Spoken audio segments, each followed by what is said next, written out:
Napakasarap nung hasa dulo na yung track. Kasama ka pa rin doon sa front page.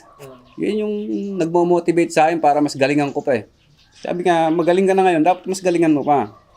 Tapos, huwag ka masyadong tumutok doon sa ibon ng iba. Bantayan mo yung ibon mo. Kalabanin mo yung sarili mo. Diba? Matuto tayo, sabi ko nga, matuto tayong pumalakpak sa tagumpay ng iba. Dahil magkakaibigan naman tayong mga mag-iibon eh. Hindi naman tayo magkakaaway, hindi tayo magkakalaban eh.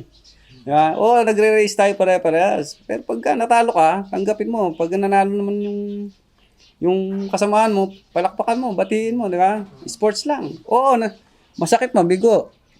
Kasi naranasan ko na yan nung sinasabi ko nga na nasa top 2 ako ng last lap. Hindi mo yung ibon ko. Sobrang sakit. Diba? Pero pagka naman nakasurvive yung ibon mo at nakauwi kinabukasan, na nare-relieve na yung sakit na naramdaman mo doon sa pagkatalo mo.